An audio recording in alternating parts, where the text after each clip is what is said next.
Bismillahirrahmanirrahim. Today we discuss Introduction to Biology. First of all, we study science. What is science? Science is the knowledge of everything. There are three branches of science: biology, chemistry, and physics. Here we study the biology. The word biology is derived from Greek language. It is divided into two words, bio and logis. Bio means life and logy means study. The study of life is called biology. There are three main branches of biology: zoology, botany, and microbiology. The first branch is zoology. The study of animals is called zoology. यहाँ पे word जू का मतलब animal होता है और logy का means study. Okay, जब हम इन वर्ड्स को कंबाइन करते हैं तो study of animals is called zoology. Word botany, it is a Greek word. Botany means plants. The study of plants, it is called botany. Microbiology, ये तीन word से मिलकर बना है. देखिए आप, micro, biology. Micro means small living organism, bio means life, logy means study. The study of small living organisms is called microbiology. Branches of biology, यहाँ पे हम डिस्कस करेंगे ब्रांचेस को. तो सबसे पहली ब्रांच है मॉर्फोलॉजी. जब भी हम किसी भी लिविंग ऑर्गेनिज्म या प्लांट हो या एनिमल हो, उसकी एक्सटर्नल स्टडी करेंगे, उसकी आउटर स्टडी करेंगे कि किस तरीके से दिखने में, उसके फिजिकल अपीयरेंस कैसा है, तो वो मॉर्फोलॉजी कहलाएगा. The study of external structure characteristic of plants and animals. What anatomy? Anatomy is the study of internal structure of organ and organism. किसी भी ऑर्गन या फिर ऑर्गेनिज्म का जब इंटरनल स्ट्रक्चर को स्टडी किया जाएगा तो उसे एनाटॉमी कहते हैं. जैसे कि इंटरनल स्ट्रक्चर हम किसी भी हार्ट का ले लें, स्टमक का ले लें, कोई भी ऑर्गन होगा या पूरा ऑर्गेनिज्म होगा, उसका इंटरनल स्ट्रक्चर एनाटॉमी कहलाता है. यानी इसका मतलब वो ऑर्गन कैसा फंक्शन करता है, उसके अंदर क्या करेक्टर्स हैं, क्या कैपेबिलिटीज हैं उस ऑर्गन की, तो वो सारी स्टडी जो होगी वो एनाटॉमी कहलाएगी. Cytology, basically cytology is the study of cell. और सेल क्या है? Cell is the basic structural and fundamental unit of life. Okay, जब हम किसी भी सेल तो बुनियादी एक जरा है किसी भी प्लांट्स का, किसी भी एनिमल का. ओके, जब हम सेल के स्ट्रक्चर को, उसके फंक्शन को और उसकी कंपोजिशन की स्टडी करते हैं या उसके अंदर कौन से सेल ऑर्गेनल्स हैं इसकी स्टडी करते हैं, तो उसे हम कहते हैं cytology. Other branches, histology. Cell मिलकर क्या बनाते हैं? टिश्यूज, और उन टिश्यूज की स्टडी को हम कहते हैं histology. Okay, next branch is genetics. Genetics is the study of genes and their roles in inheritance. ठीक है, जीन्स और उसका इनहेरिटेंस में क्या रोल है. इनहेरिटेंस का मतलब विरासत में, इर्तिका में उसका क्या रोल है. यानी जो इनहेरिटेंस क्या होता है? The characters which are transmitted from parents to their offspring. जो कैरेक्टर्स माँ बाप से उनके बच्चों में ट्रांसफर होते हैं वो इनहेरिटेड कैरेक्टर्स कहलाते हैं, और उनकी वो डिपेंड करते हैं जीन्स के ऊपर, और जीन की स्टडी को जेनेटिक्स कहते हैं. Taxonomy, the naming and classification organism.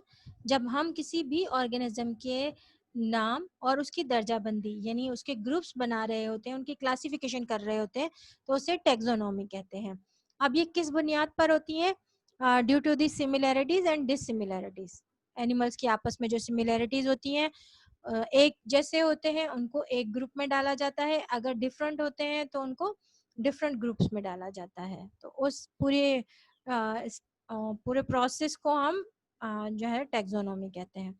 Palaeontology, it is the study of fossils which are remain on extinct and extant animals. Extant animals का मतलब होगा कि वो एनिमल्स जो अब दुनिया में नहीं रहे, लाइक डायनासोर्स, लाइक बहुत सारे एनिमल्स हैं ऐसे जो कि ख़त्म हो गए हैं या तो ख़त्म होने वाले हैं. अगर उनके फॉसिल्स की स्टडी की जाए तो उसे पैलेंटोलॉजी कहते हैं. ठीक है। जब हम फॉसिल्स एनिमल्स की स्टडी करेंगे तो उसे पैलेंटोजोलॉजी कहेंगे, और जब हम फॉसिल्स बॉटनी की स्टडी कर रहे होंगे तो उसे पैलेंटोबॉटनी कहेंगे। Okay. Other branch is the embryology. It is the study of development of an embryo to a new individual, यानी बिफोर बर्थ जो स्ट्रक्चर होता है एम्ब्रियो का, उसकी स्टडी को एम्ब्रियोलॉजी कहते हैं। Physiology branch of biology that deals with the study of function of different parts of living organism. Body के जो डिफरेंट फंक्शंस होते हैं लिविंग ऑर्गेनिज्म के, उनकी स्टडी हम कहते हैं फिजियोलॉजी। लाइक हार्ट कैसे फंक्शन करता है, किडनी कैसे फंक्शन करती है, डाइजेस्टिव सिस्टम आपका कैसे फंक्शन कर रहा है, इसके अंदर स्टमक का क्या फंक्शन है। तो ये हर ऑर्गन का जब हम फंक्शन स्टडी करते हैं लिविंग ऑर्गेनिज्म का, या प्लांट्स के अंदर मेटाबॉलिज्म का फंक्शन किस तरीके से होता है, उनके अंदर जो है वो गैसेस एक्सचेंज किस तरीके से होती हैं, तो उनके जो ऑर्गेनिजम्स के जो स्ट्रक्चर्स होते हैं उनको कहते हैं कि हम फिजियोलॉजी। ठीक है। बायोटेक्नोलॉजी, बायोटेक्नोलॉजी ये रिसेंट फील्ड है। It deals with the practical applications of living organism to make substance for the welfare of mankind, यानी इंसान जात की भलाई के लिए जो चीज़ें जो सब्सटेंस बनाए जाते हैं उसे बायोटेक्नोलॉजी कहा जाता है।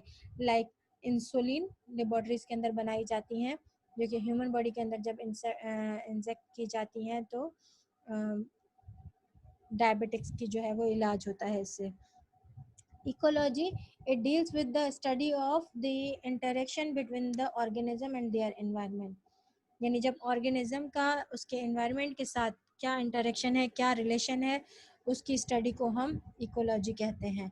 अब वो इंटरेक्शन देयर एनवायरनमेंट का मतलब ये नहीं कि आपके आसपास की चीज़ें, ठीक है, यहाँ पर एनवायरनमेंट से इंटरेक्शन का मतलब ये है कि ह्यूमन बीइंग का नॉन लिविंग थिंग के साथ क्या रिलेशन है। लाइक हवा के साथ क्या रिलेशन है, ज़मीन के साथ क्या रिलेशन होगा, पानी के साथ क्या रिलेशन होगा, तो ये सब चीज़ें जो होंगी ये कहलाएंगी।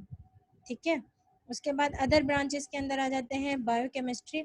जब कंपाउंड्स, केमिकल कंपाउंड्स जो ह्यूमन बींग्स के अंदर या लिविंग ऑर्गेनिजम्स के अंदर होते हैं उनकी स्टडी की जाती है तो उसे हम कहते हैं biochemistry.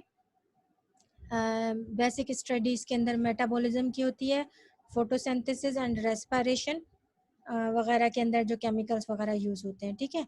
Biophysics, it deals with the study of principles of physics which are applicable of the biological. इसकी एग्जांपल होगी similarities between the working principle of lever and physics. Lever का जो फंक्शन है उसके फिजिक्स में वो, और लिम्स ऑफ एनिमल्स, और एनिमल्स के जो लिम्स हैं उनके अंदर जो फंक्शन चल रहा होता है उसको कहते हैं। ठीक है। बायोमेट्री, ये मैथ्स के साथ बायो का रिलेशन है। The data obtained from observations and experiment on living organisms is analysed by various statical method, it is called biometry. Behavioural biology, यानी ये बिहेवियर की स्टडी होती है according to their surroundings, surroundings के अंदर कैसा बिहेवियर है, किस एनिमल का क्या बिहेवियर है, तो उस बिहेवियर की स्टडी को हम कहते हैं behavioural biology. Sociology, the social behaviour, the study of behaviour specially social behaviour also associated with biology of a social science and humanities. Okay. यहाँ पे कुछ मुस्लिम साइंटिस्ट के कंट्रीब्यूशंस लिखे हुए हैं आपकी बुक के अंदर, जिसमें सबसे पहले है जाबिर बिन हयान। इनकी फेमस बुक्स हैं अल नबातात एंड अल हैवान। इन्होंने जो है वो अपनी किताबों के अंदर प्लांट्स और एनिमल्स के बारे में जिक्र किया है और उनकी ज़िंदगी के बारे में बताया है। अब्दुल मलिक असमई, इन्होंने 5 बुक्स लिखी हैं, अल खैल, अल अबीन, अल बहूश, अल शाह और खलकुल इंसान। इन्होंने जो है इसके अंदर जो है वो बॉडी स्ट्रक्चर और उनका फंक्शन बताया है horse, camel, sheep, animals and human beings का अपनी बुक्स के अंदर। अबू उस्मान, इनका जो फेमस बुक है वो अल हैवान है।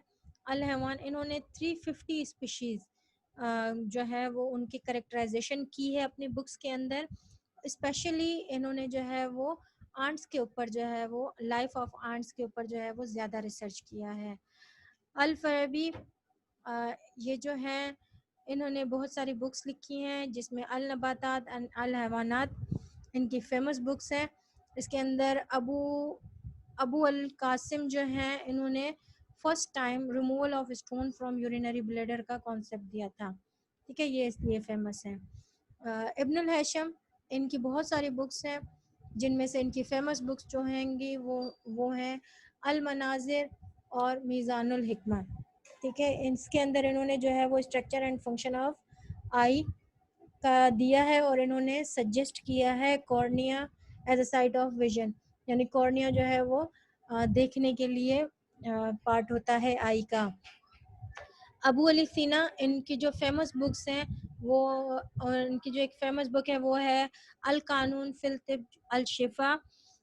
इन्होंने बहुत सारी बुक्स लिखी हैं प्लांट्स के ऊपर, एनिमल्स के ऊपर और लिविंग ऑर्गेनिज्म के ऊपर। तो इन्होंने ये सारी चीज़ें एक ही बुक के अंदर जो है वो एक्सप्लेन की हैं और ये एक्सपर्ट हैं मैथमेटिक्स में, एस्ट्रोनॉमी में, फिज़िक्स में एंड पैलेटोलॉजी में। ओके। इब्न नफीस, इब्न नसीब नफीस ने जो है वो ब्लड सर्कुलेशन ह्यूमन बीइंग का डिस्क्राइब किया है अपने बुक्स के अंदर।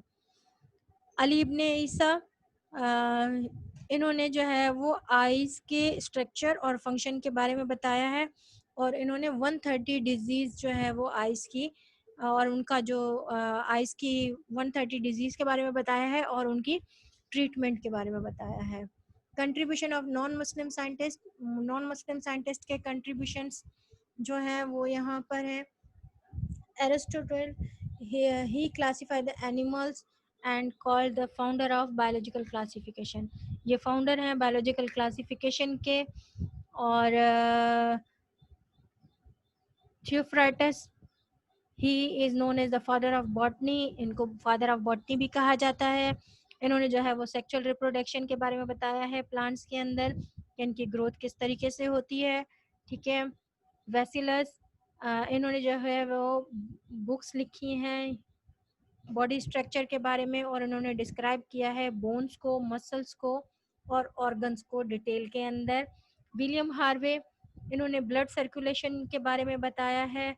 चार्ल्स लेन्यूस, इन्होंने जो है वो बायोनोमियल नोमेनक्लेचर के बारे में बताया है और ये फादर ऑफ टैक्सोनॉमी भी कहा जाता है इनको, ठीक है। शेल्डन एंड शिवॉन, इन्होंने सेल थ्योरी दी है जो कि हम सेकंड चैप्टर में इंशाल्लाह डिटेल के साथ पढ़ेंगे। ल्यूइस पॉस्चर, इन्होंने माइक्रोब्स का कॉन्सेप्ट दिया है और इन्होंने ये बोला है कि भाई जो फूड जो है वो पॉइजनस क्यों होता है, क्योंकि उसके अंदर माइक्रोब्स आ जाते हैं।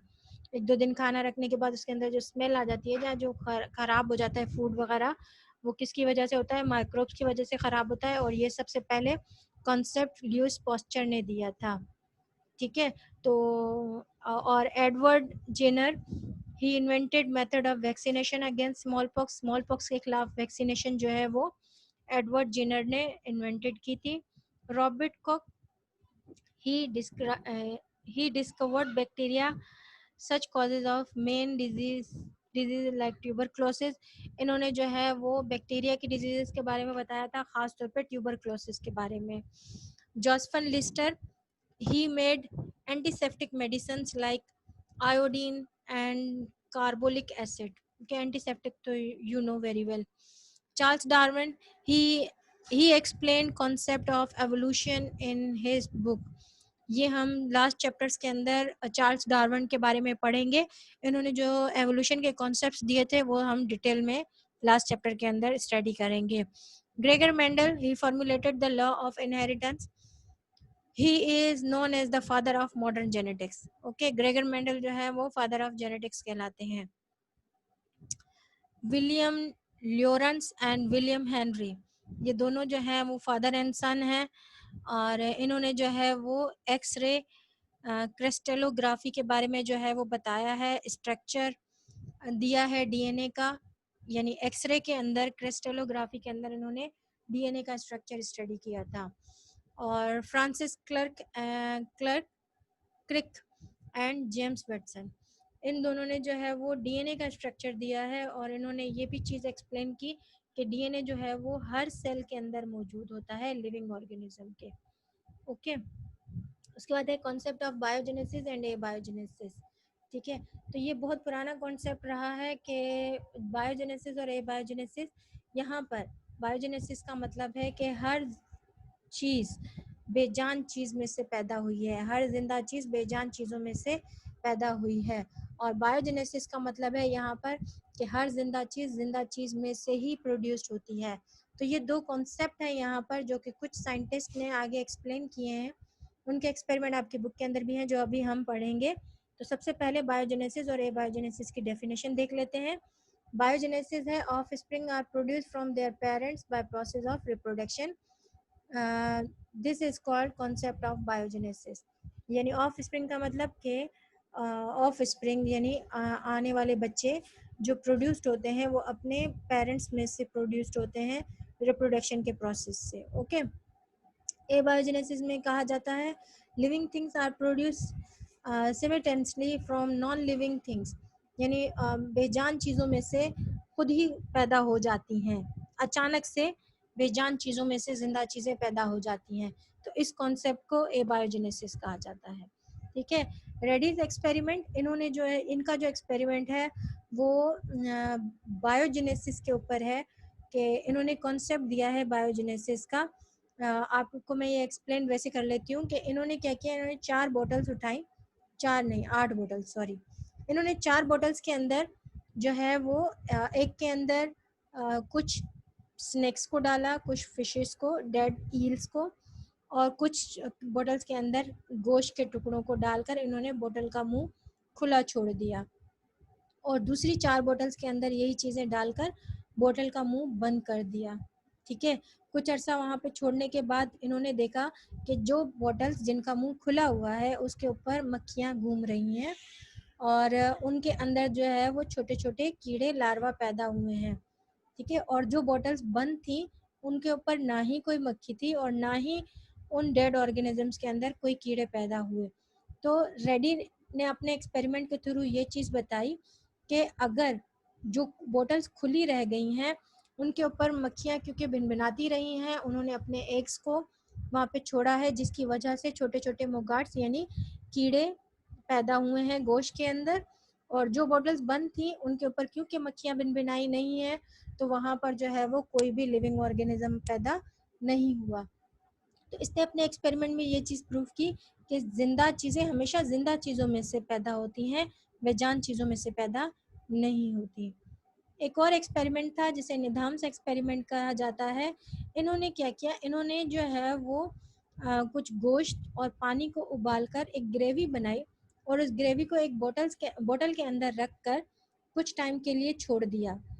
तो इन्होंने देखा कि उसके अंदर माइक्रोस्कोप के ज़रिए इन्होंने देखा कि उसके अंदर छोटे छोटे ऑर्गेनिजम्स पैदा हुए हैं जैसे बैक्टीरिया वगैरह।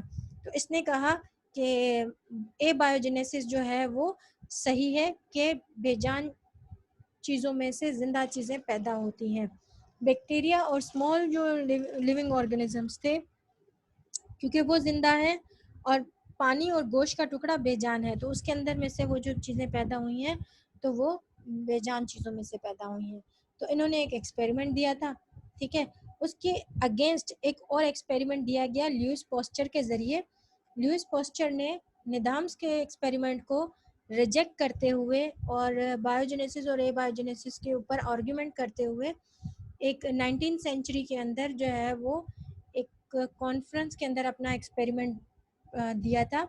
और इन्होंने जो है वो क्या किया, एक फ्लास्क के अंदर सेम यही ग्रेवी और जो है ना ये एक कुछ फ्यूजन्स बनाए, फर्मेंटेबल फ्यूजन्स बनाए जिसमें इन्होंने यीस्ट शुगर एंड वाटर को ऐड किया। इन्होंने जो है वो एक फ्लास्क लिया, एस शेप नेक का जो फ्लास्क था। इन्होंने उसका मुंह जो है वो बंद कर दिया और उसको जो है वो छोड़ दिया। काफ़ी दिन गुजरने के बाद उसके अंदर कोई चीज़, कोई माइक्रो ऑर्गेनिजम्स प्रोड्यूस्ड नहीं हुए। फिर इसने उसी फ्लास्क का मुंह तोड़ दिया, ऊपर से जो है वो एस शेप जो लॉन्ग नेक थी उसकी, उस नेक को तोड़कर छोड़ दिया। 48 घंटे के अंदर अंदर उसी बॉटल के अंदर स्मॉल लिविंग ऑर्गेनिजम्स प्रोड्यूस्ड हो गए, माइक्रो ऑर्गेनिज्म प्रोड्यूस हुए। तो फिर ल्यूइस पॉस्चर ने ये कंक्लूडेड किया, उसमें से रिजल्ट निकाला कि जब तक उस बॉटल का मुंह बंद था तो हवा का गुजर उसमें से नहीं हो रहा था, जिसकी वजह से माइक्रो ऑर्गेनिज्म उसके अंदर नहीं जा रहे थे, तो उसके अंदर कोई चीज़ की प्रोडक्शन नहीं हुई। लेकिन जैसे ही हमने नेक को तोड़ा तो उसके अंदर जो है वो हवा का क्रॉस होना शुरू हुआ, यानी उसके अंदर से जो है वो एयर पास होना शुरू हो गई। तो माइक्रो ऑर्गेनिजम्स क्योंकि एयर के अंदर मौजूद होते हैं, तो वो उसके अंदर आ गए और वहाँ पर उन्होंने जो है वो अपने आप को डेवलप करना शुरू कर दिया या रिप्रोड्यूस करना शुरू कर दिया। तो इन्होंने लुईस पॉस्चर ने ये क्लियर करते हुए बताया कि नहीं, हर जिंदा चीज़ में से ही पैदा होती है, बेजान चीज़ों में से पैदा नहीं हो सकती। ओके, नेक्स्ट टॉपिक है आपकी बुक के अंदर बायोलॉजिकल मेथड। बायोलॉजिकल मेथड्स क्या हैं? जब भी कोई बायोलॉजिकल प्रॉब्लम आता है तो उसको सॉल्व करने के लिए जो स्टेप्स यूज किए जाते हैं उसे बायोलॉजिकल मेथड कहते हैं। ओके, बायोलॉजिकल मेथड की डेफिनेशन क्या होगी? It is a scientific approach use to resolve the biological problem या फिर साइंटिफिक प्रॉब्लम्स। इसके अंदर कुछ प्रोसेस यूज होते हैं, कुछ स्टेप्स यूज होते हैं। First step is observation. Observation क्या है? कलेक्शन रिलेवेंट इंफॉर्मेशन, यानी कोई भी जो प्रॉब्लम है उससे रिलेटेड इंफॉर्मेशन को कलेक्ट किया जाए तो उसे ऑब्जर्वेशन कहते हैं। Hypothesis are the trial ideas in the form of statement. यानी हाइपोथेसिस जो होते हैं वो प्रॉब्लम के लिए जो ख्यालात हमारे दिमाग में आते हैं सारे, वो ट्रायल आइडियाज हाइपोथेसिस कहलाते हैं। डिडक्शन, अब ख्यालात जो आते हैं वो लॉजिकल होने चाहिए। अगर वो लॉजिकल हैं और उसके ऊपर एक्सपेरिमेंट हो सकता है तो उनको हम ऐड करते हैं, और बाकी जो फजूल ख्यालात होते हैं उनको डिडक्ट कर दिया जाता है, यानी माइनस कर दिया जाता है। फिर next step is the experiment. जब अगर कोई लॉजिकल एक्सप्लेनेशन है हाइपोथेसिस की तो उसको टेस्ट किया जाएगा, उस टेस्ट करने को एक्सपेरिमेंट कहते हैं। ओके, अब टेस्ट के दौरान जो रिजल्ट्स हमें मिल रहे हैं वो हाइपोथेसिस को फाइनल करने में हेल्प कर रहे होते हैं हमें, तो फिफ्थ स्टेप जो होगा वो रिजल्ट्स होगा। लास्ट स्टेप इज थ्योरी और लॉ।